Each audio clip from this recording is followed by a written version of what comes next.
Hello, everybody. My name is Ana Rezende, and in this podcast, I will share my transformational journey to become a health coach. In each episode, I will address a different subject that impacts our health, whether physically, mentally, emotionally, or spiritually. Because I've learned that being healthy means being in balance. If you would like to make amazing discoveries, improve your health, get inspired, and yet find sustainable ways to live and help the planet, tune in. You are in the right place. I'm your host, Ana Rezende, and Good is What Makes You Feel Well is Mama Terra's podcast. Toma banho de cachoeira, abraça uma pessoa amiga, corre na chuva, escala a montanha, contempla a vista, transcende, levita.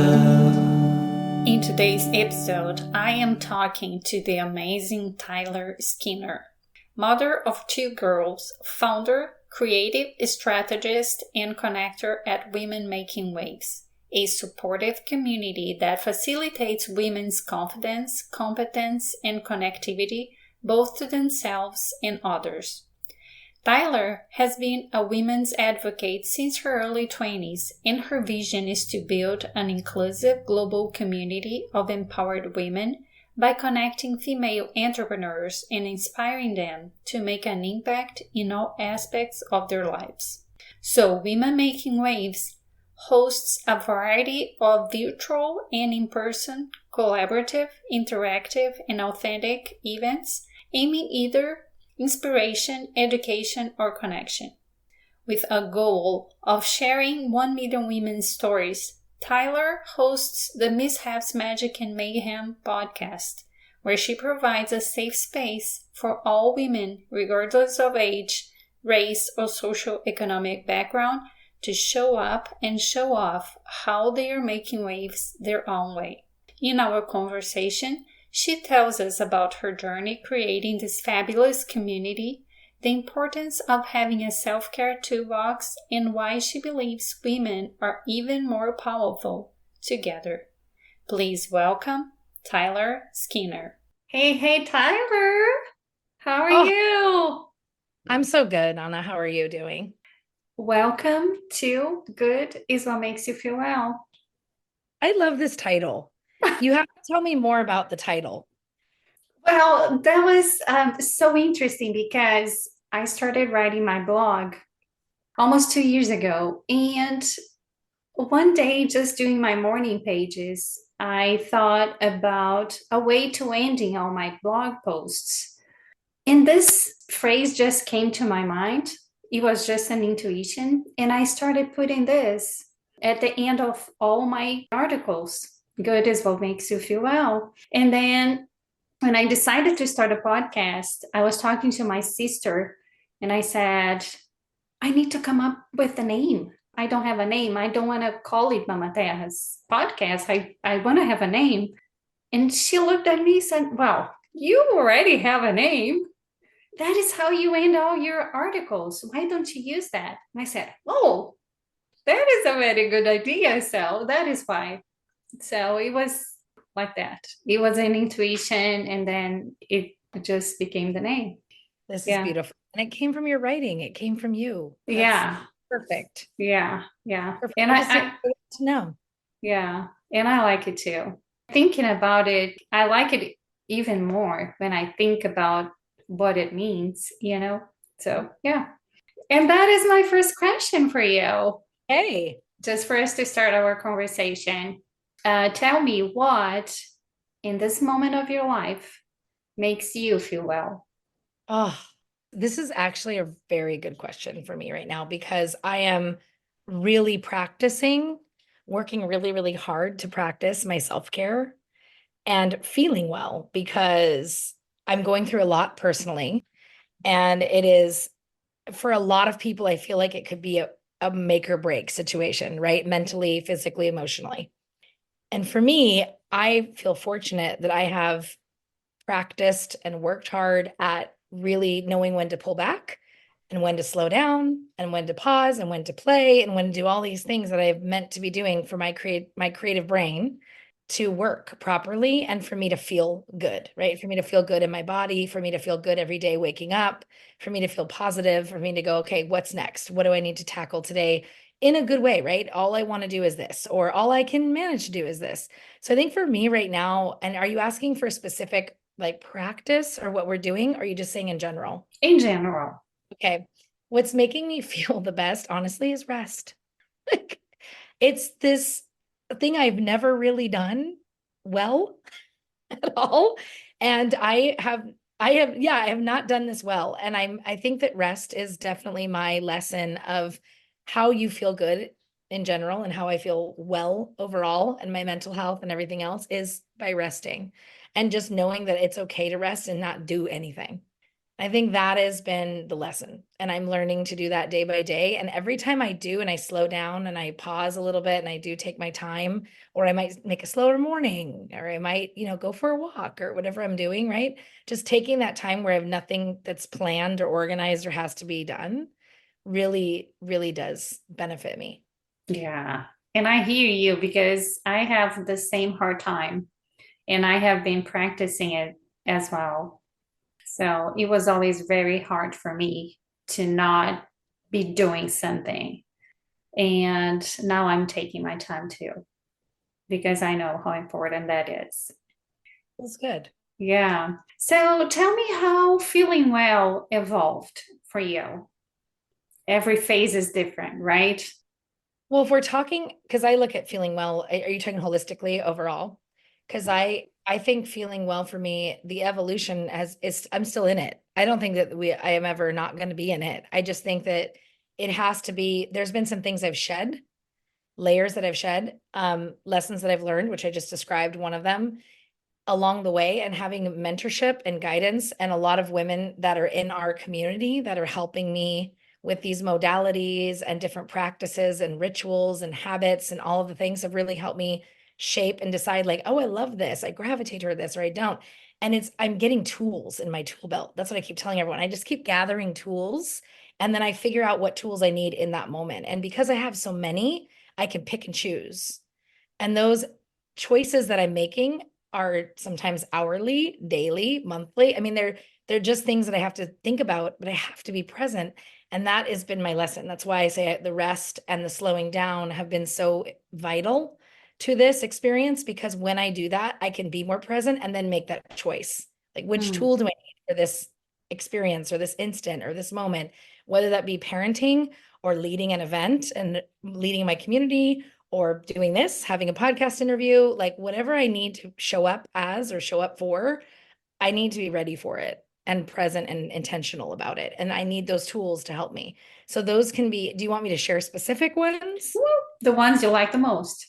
Oh, the ones I like the most. Well, I just finished a hike this morning. So I really like hiking. And I used to run, but running is not serving me anymore. So it just doesn't feel good to me anymore. I don't love running. And so I turned to hiking and walking. And that was really being out in nature. Any way I can connect with nature, I get really happy about that. Just being out, whether that's a beach or a mountain or a lake or something. I just need to be by something under trees. I lay on the grass, look at the sky, whatever that is. So I think that's been my go-to lately, is getting outside, getting in the sunshine or wherever I'm doing and walking and being out there and just in quiet. Yeah, that is wonderful. Yeah. I have this strong connection with nature as well myself, and yeah, I love it. It just feeds my soul in a way that it's incredible. And it provides so many different things. Not only rest, not only peace, but a combination of good things, right? I like the combination. Yeah, it does. And it also is a teacher. I mean, I've learned a lot from my girls the other day. Were like, Mom, we had a red dragonfly land on our shoulder. And I went, ooh, let's look it up. What does that mean? And it was just so, I mean, I've seen all kinds of things out on the trails. I've seen snakes and I've seen bunnies and I've seen deer and I've just seen all kinds of things. And I'm always like, there's a meaning. There's things to pay attention to. And I used to go out. This is what I'm saying is I'm a reformed doer and let's go and achiever. I wanted to run a certain number of miles and I wanted to make sure that I did this and that and the other. And I had my headphones on all the time and I wouldn't pay attention to anything. I tuned it all out. Yeah. So the thing with running is, and I used to be a runner, I would run every day. It's not that I don't like it anymore. I just don't do it that often. Just Yeah. because when we are running, we, like you said, we don't pay that much attention on the path. So, and now I'm enjoying more the path and paying attention to the surroundings and the trail and all the little things. And then running doesn't give you that ability to pay attention to the details. So, Exactly. yeah. Yeah. Exactly. You said something about your community. So tell me more about your community. Well, Women Making Waves is the community, and it is a COVID born business. And how that happened was, and everyone knows about the pandemic, so I don't need to even talk about that because we all experienced it at the same time globally. But it was me losing my previous business, which is molded into Women Making Waves. It was called Connected Communities. Hmm. No accident there. And I lost all of my clients in the span of a week. So 90% of my business. So you And had an in-person business then? I had an in-person business and I was doing a lot of consulting work, but it was all in person, doing boards and meeting with teams and then going to events and putting on events. And so that's really where my background comes from, is like how to get people in massive ways together, individuals, organizations, kind of that dynamic, and then to make impact. What are those things that we want to do? What's the mission? What's the vision? Let's get everyone on the same page. Let's get things going. For what purpose? And so community building, I've always done that, but I just never had done it in a virtual way. I'd only been doing things in person up until that point. And so for me, it was really challenging to try to, everyone said, oh, pivot and shift, and we're pivoting. And I said, no, not me. I have to build it. I can't pivot. So I had to turn inward. And that's where that first forced rest of COVID and the pandemic allowed me to really go within and see what I was made of and see what I really wanted to do, who I was, what I cared about the most, and what the world needed the most. And at that time, what the world needed was connection and community. So I went, well, there's no accident. I named my business that years prior because that's exactly what we needed to do. And knowing what I knew already and starting from experience, I went back to ground zero and just built from that part of culture and community instead of a product or a service or something else, and then the community gets built in later. It was, no, let's start here and let's build out and see what that looks like. Oh, wow. So that's what we're doing. We have adventures, retreats, we have workshops and all kinds of things. That's why I mentioned all the modalities, because we offer women a chance to beta test or practice what they're working on, what they want to put out into the world, to support one another on that journey in different stages of the journey. And then, really cheer each other on for real, go to each other's events, show up to their other online classes, connect with each other, share resources, those kind of things that we really need right now. And now we have a full-blown mentorship program that we're doing virtually. So I have learned how to do that through the pandemic. Thank you, pandemic, for that lesson. Yeah. And knowing how to do that, knowing how to create that same intimate space and have those feelings, right? It's not exactly the same as in person, but you're still able to have those dialogues and those connections in a virtual space. So I've learned how to do that over these last few years. And it's so rewarding just to see people from different cities. I mean, like this, you and I met that way, right? Through a mutual connection. And you're in a different part of the country. And we can have form these relationships and build friendships out of this. And that's what I want to see. Yeah. Yeah. So that is one big positive from the pandemic. So amazing to see how much we can do in the online space. And now we are just learning to do even more and connecting deeply with people from all over. And that is really amazing. And it changed a lot, this online space, right? So tell me how you started, because you said, so those women, they are working in different modalities in the holistic space. How were you able to connect with everybody and build this community? That's such a great question. It's organic. I mean, really, it was my own network. That's how I started it. And that's what I teach, actually. When I work with clients or when I work with organizations or building communities, that's where you start. You beta in your backyard. I mean, you start with who you know. You start with gathering your friends, or you gather people that you knew in your network already, and people that you say, hey, I just want to bring you in. I think we forget how close people are that have all the things we need at that moment, right? We want to look exterior all the time. We're like, oh, we need to go do all these lead generation things or marketing tactics or something like that. When really, a lot of it's right there for you. And if you start there, you can test things, experiment, try things, work on things, refine things, and then build out from there. That's the core. And so that's what I did. I worked in my backyard, my own people, women that I knew, women that were going through a similar situation as me, homeschooling their kids, being, going through this just tumultuous time of just what ifs and what and why and how. What do we do about it? And really also building that resiliency. I mean, women wanted to bust out and do something bigger than they had done before. They had this opportunity and they just didn't know what to do with it. So I presented them with, here's an opportunity to be part of a community. We can all do it together.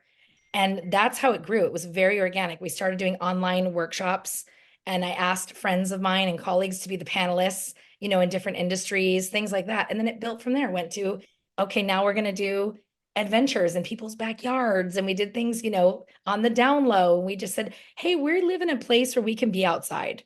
We can be outside California. We can be outside safely. We knew that there was risk in terms of, exposure and all that. But we said, if you feel safe and want to wear a mask and want to be close, we just want people together. So we can go for a hike, we can go out on the beach, we can be outdoors, right? And that's what we did. And those adventures became an adventure series where we went, oh gosh, women love to see what they can do out in the wild. And then it became, okay, let's go do drumming circles. Or, we just kind of had people coming to us and hearing about it going, well, I want to know what you're doing. Can I offer this? Or how can we fit this in? And we started to build out events and experiences around these women's unique talents and modalities and what they were doing. And then we had themes, and then, so it just goes on and on and on. But it's been us being open. I think that's the thing, is being open to that and being willing to explore and not saying, oh, this is the only way we're going to do it. This is the only way that works. And then all the people start coming from there because our energy is focused on, this is the mission. This is what we're doing. We start finding all the people coming saying, well, we like this mission. We also feel this way. And they want to come in and say, what can I offer? What can I do? And that's really how it goes. You all promote each other's businesses through this big community. Yeah. Right? Everybody comes to each other's things. They cheer each other on in their private chat group. They are going out and sharing, like I said, resources. Hey, I've got this offer for you. I've got an opportunity for you, or you should try this. And everyone is getting what they need. They're getting their cups filled, so to speak, by each other, right? By showing up for each other and in that way. And when they have a question, they can ask everybody. When they have something going on, they can share it with everybody openly. When they have a win, we encourage that a lot. Celebrate your wins along the way. They're getting that immediate feedback, like, oh my gosh, there's this whole group of people that I've never even met in person sometimes that have said to me, congratulations, that's amazing. Or next time you have this thing, I want to be there. That's big. Yeah. So you mentioned the mentorship. So how did it started? The mentorship was a series that we did. I came up with this idea again from the within, because we talked about how I was feeling in 2020 during the pandemic. And it was we called it Evoke the Leader Within, because I knew that me leading a community and starting my own community meant that I had to become a leader in that space. And I didn't know what that looked like for me, because I'd always taught other people how to lead or worked with other people. But I was a leader all along. I just didn't call it that. I wasn't considering myself one. I just was, going with the flow of teaching other people. Now I said, okay, well, I am the leader. Spotlight turned over here. Wow.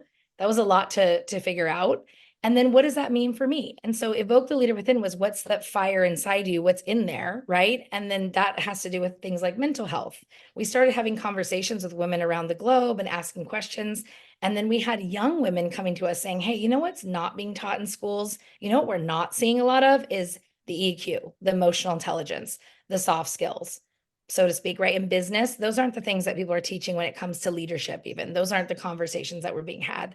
Now we see a lot more of that during and after the pandemic, right? We're seeing more of that come out, but no one was really discussing it then. That was 2021. And we didn't see a lot of people talking about it heavily. So we went, okay, here's what we want to do. And we had coaches involved, we had speakers, all types of diverse speakers involved from different backgrounds to do a 4-part series online. And a bunch of women signed up that were in government agencies and different organizations because they were trying to figure out their place and the shift. Do I leave this and start my own thing? How am I an entrepreneur within my company? You know, what does that look like? And that's what that did. And it served a purpose, but it wasn't enough. I went, well, we all had this great time for 4 weeks and then everybody went on their way and no one ever talked again. And I went, okay, I put it on the shelf. And then 2 years later, I kept ruminating on it saying, I need to do something more with this. And it actually was when I had an intern, a young gal said, you know, what is this? And how can we revive this? And she started talking to me about it. And I said, yeah, why are we not doing this anymore? And we ended up turning it into a beta, a month-long beta with some friends again. And then it went into, let's do 1 module. And then we created 6. And we said, no, we want 6 months. So this is our cohort. We launched last year in 2023, 6 months long. We had 30 people involved and we had community partners, and all these people wanted to offer free workout classes and, you know, half off their coaching and all kinds of stuff just to be able to share what they know and give this to these other people that might not have access to it.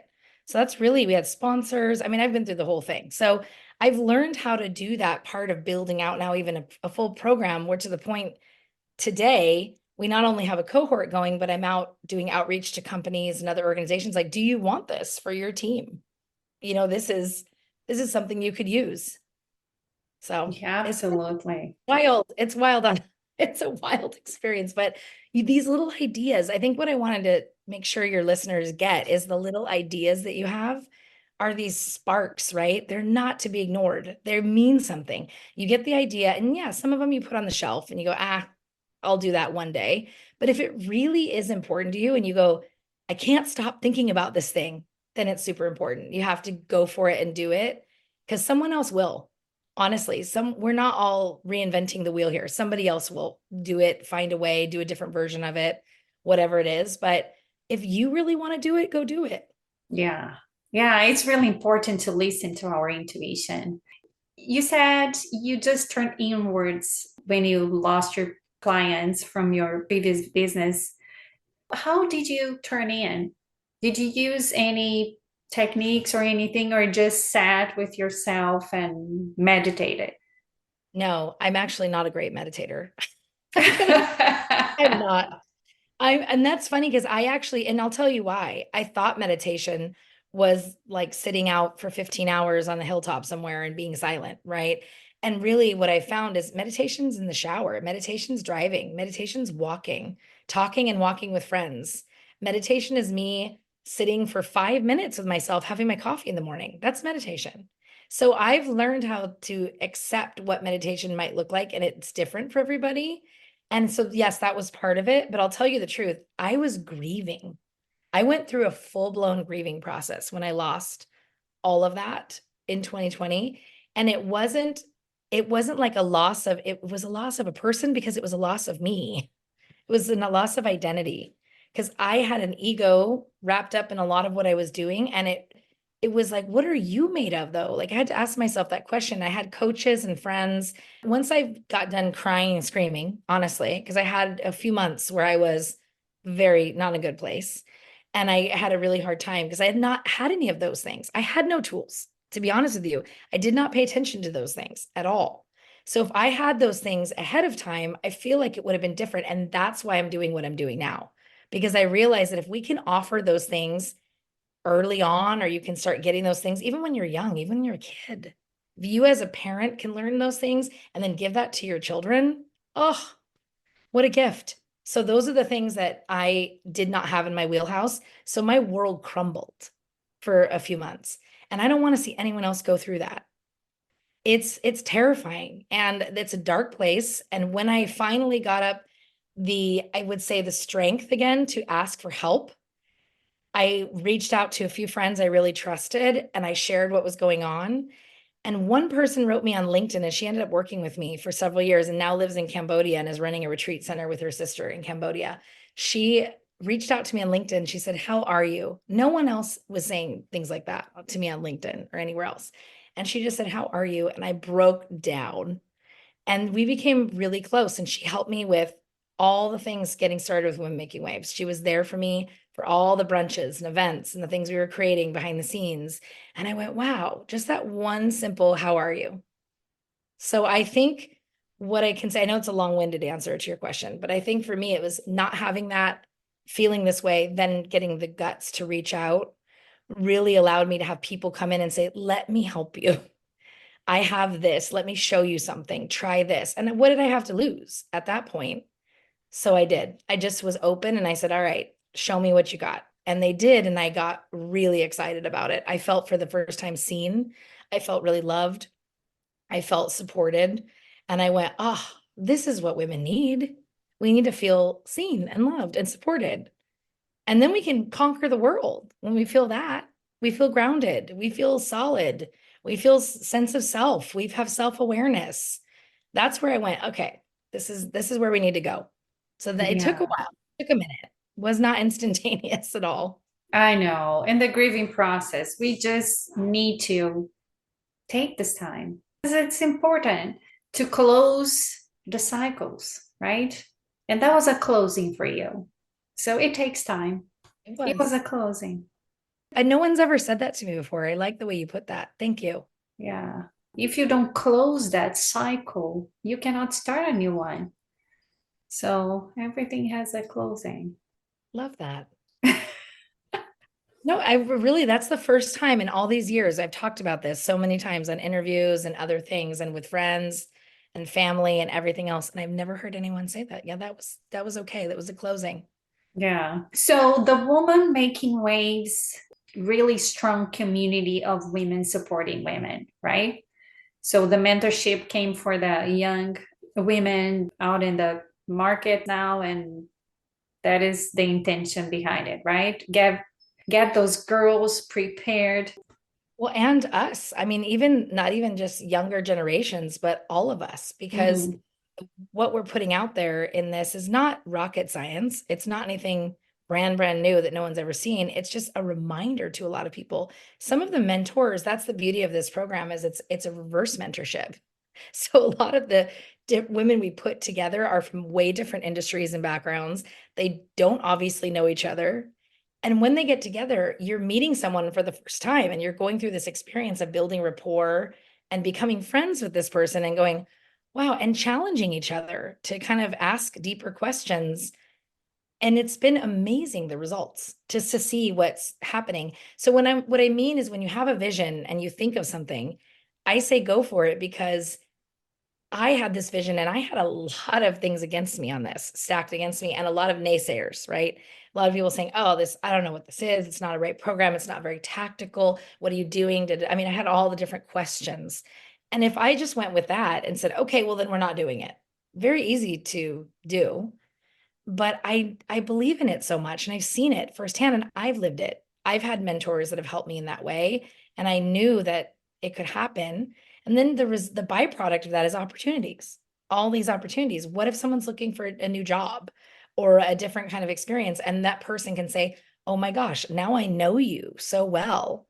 I know you inside and out, like what your feelings are, what you've gone through, what your family's like." Like they just know you as a person. They want to then trust you and offer you something. That's happened. So those are the Yeah. kind of things you want to see in the world, right? Of that. And if it's an organization or a company, having something that's like outside of the company, it's not internal. People don't feel that comfortable sometimes when they're like, "Ooh, what if I ever wanted a promotion? Or what if I don't want my colleagues to know this about me?" You know what I mean? It's, you want it to be somewhere that it's facilitated differently by a different person that's not part of your company, right? It's something that's outside of you. And I think that those are the things I'm working on the most right now. I'm hyper focused on the mentorship side because I know that women often won't ask for mentors. We don't go out and seek mentors.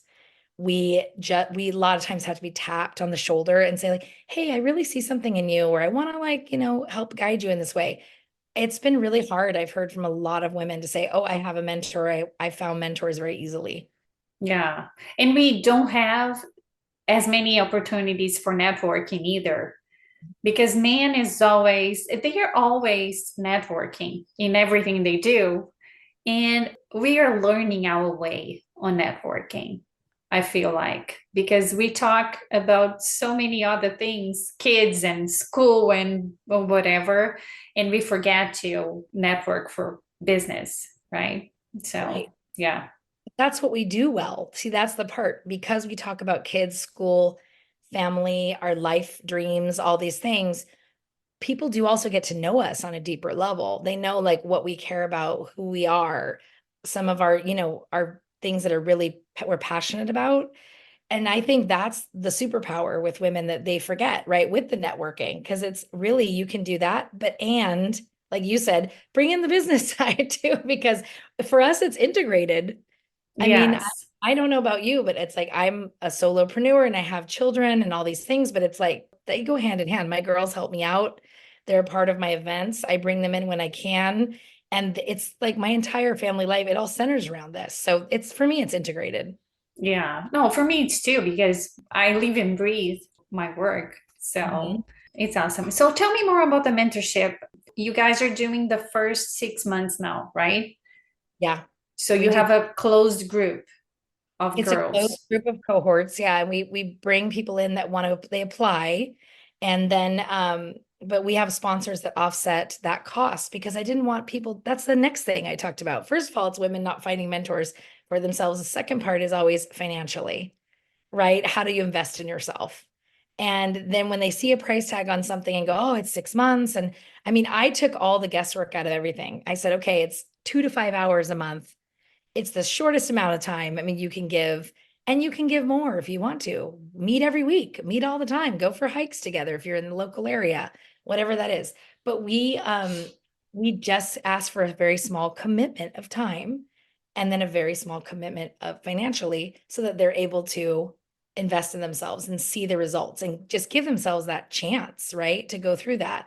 And nothing's going to harm you in any way because we talk about things like mental health and we talk about mindfulness and we talk about eating and hydration and your physical health and we talk about where you came from and your work play and rest and your creativity and we finding your voice. I mean, these are the things that are really, it's like, who are you, and then how are you presenting that to the world? How are you leading in the world to go into meetings and go into that interview or get that promotion or start your own business? Like, what are you doing out there? All of it comes from you. Yeah. Yeah. Yeah. No, this is awesome. I think it's perfect. And that is what's missing because, yeah, nobody's teaching that Yeah. anywhere. Not that I see. I could be Yeah. wrong, but I, I see bits and pieces of it, but I'm just like hyper focused on that as the thing of, and we can partner up with other leadership development companies or something else where they do tactical leadership, right? They're like, okay, these are the strategies you use to develop yourself as a leader. But I think for us, this is a starting point for a lot of people, but it's also, like I said, a reminder to a lot of people like, oh, I had one of my sponsors who's a principal in an engineering firm. She has a bright career and has gotten so far. And she literally told me, I don't think I ever had a mentor my hmm, entire career, my entire life. So she's actually joining our cohort as a mentee, huh. right? She's, I want a mentor. So I went, perfect. I love that. I love that someone is humble and willing and going like, I want to learn. I Yeah. want to, it's like, go back to the drawing board, go back in. We don't just stop, go back in there and see what else is going on. And then it's going to change again. Because as we all know, as we evolve, everything changes. So then it becomes, okay, 5 years ago, I felt this. Now I feel this.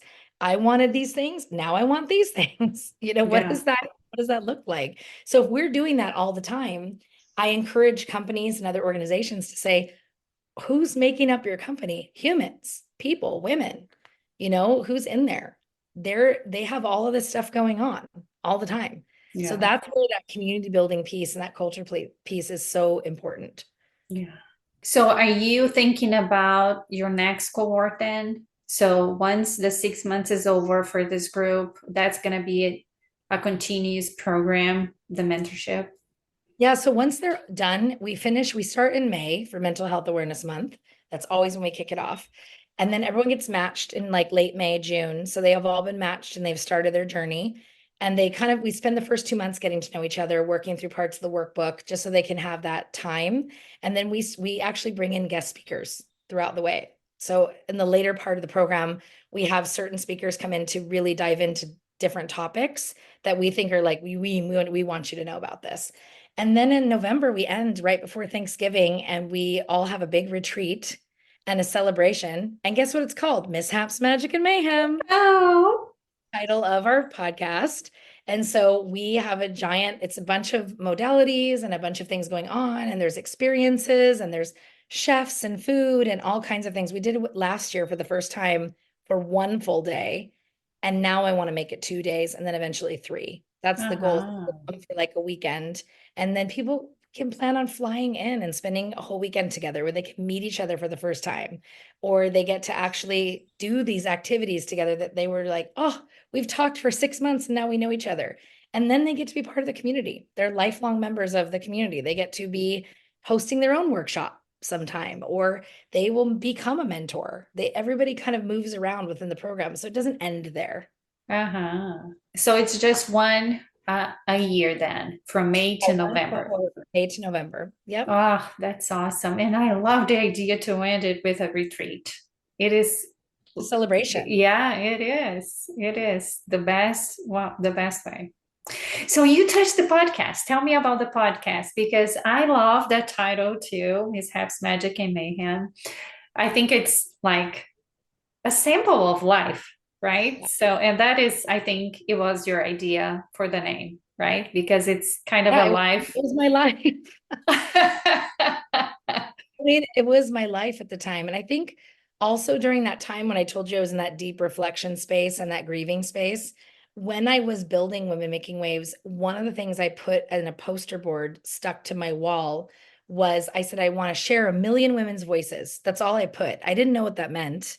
I didn't know it was going to be a podcast. It could have been a blog. It could have been, I had no idea what would come out of it. I just knew that I wanted to do that. And I thought of storytelling and my own story. And then it went into all these different things, right? Where I was reflecting on what my life had looked like up to that point and then what it was looking like in that moment. And I went, what? Yeah, it's been a series of mishaps, which we call, they're not even mistakes. They're just like, oops. Like for me, it was, yep, that didn't work out. Let's move on. And the mayhem is the chaos. It was the chaos of the pandemic. It's the chaos of parenting. It's the chaos of running a business. It's just the chaos all around us at all times, right? And then the magic. I wanted to make sure the magic was in there because there is magic everywhere. And I am a positive person by nature. And I saw that there's a light at the end of the tunnel. And there's always this aha moment or something pivotal happened. There was a shift for you and the magic comes out. So why don't we want to talk about that too? It doesn't all have to be doom and gloom or challenging all the time. Yeah. And by the way, congratulations on your 100th episode. It was Yeah. awesome. Awesome, awesome, awesome. I mean, we hit 100. There's a long way to go. Oh my gosh, I know, but 100 is a lot. It's a lot. It It's a is a lot. lot. Just keep at it. I keep recording. It's my favorite thing to do. And I see that that's your passion too. And I love this too. It's like supporting other female podcasters, this kind of thing. This is what we're doing right now, Anna, is what Women Making Waves is all about. We're supporting each other by being on each other's podcast, by being in each other's lives and finding ways we can do that, even if we don't live in the same area. Yeah. Yeah. And yeah, I love it too. I just love the whole idea of supporting each other and telling each other stories because it is so important for people to know that we went through what we went through, like that you had this grieving moment and you closed that cycle. And from that dark moment, you created something so beautiful and so powerful that is going to help so many women. So, and that is the magic part of it that is important for us to share because everybody that is feeling down now, they need to know that there is that light at the end of the tunnel and we can still build something beautiful even after being at a rock bottom, right? So now when I hit rock bottoms, which I have since then, when I hit those low points or things are happening in my life that are very chaotic, I can handle it differently.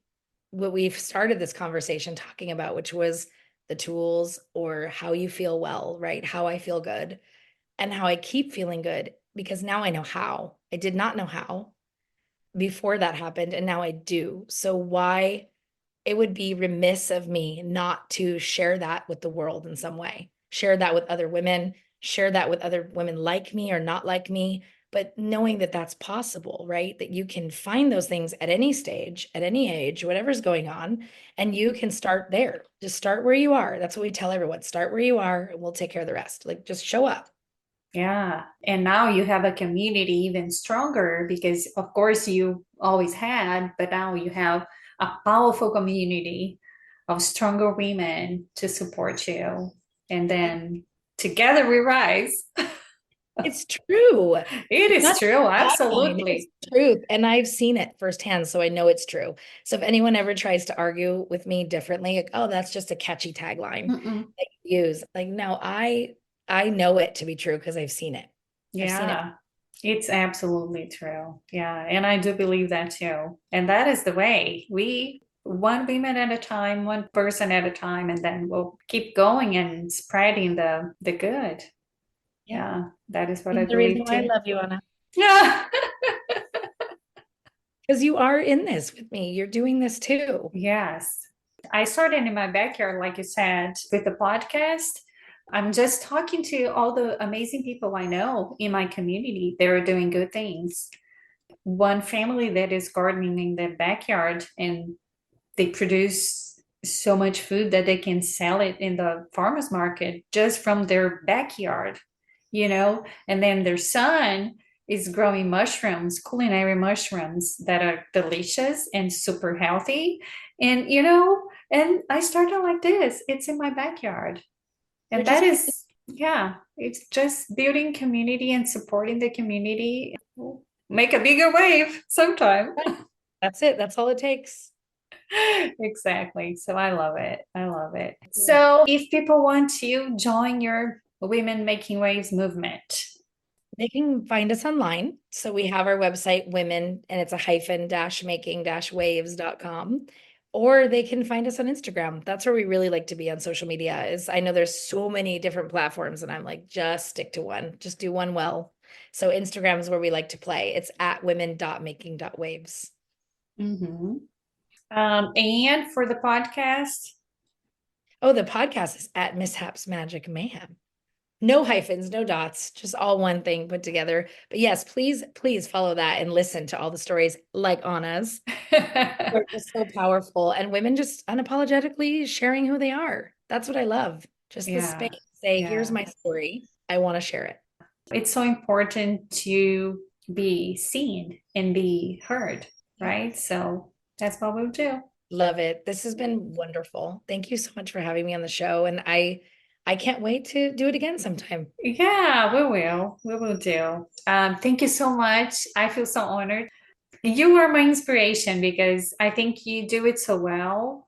I have been listening to almost all the women that have been in your podcast.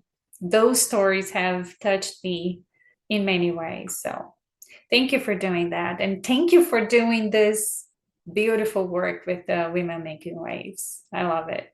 Well, you're welcome. I will keep doing it as long as I can and am able. Let's keep up the good work. We will. And we can't stop. And then one day I know we'll find a way to collaborate and merge our two worlds and be doing things together. Yeah, that would be awesome. All it takes is willingness. Yes, that is true. We'll get there. We'll get there. Okay. Yeah, thank you. Thank you so much. Thank you guys so much for listening. It means a lot to me that you chose to be here. To help Mama Terra's mission of making the world a disease-free place for generations to come, you can follow the show, write a review, or talk to your friends about it. You can also subscribe to my newsletter. Every week, I craft good health and wellness tips, recipes, and book recommendations with love and care, just for you. My intention is to give you information and resources to help you make good choices and feel well. Find the link to subscribe in the show notes. Follow me on Instagram and Facebook. Thank you again for being here. We have lots of new episodes coming up, so stay tuned. And remember, good is what makes you feel well. Transcende, levita, toma banho de cachoeira, abraça uma pessoa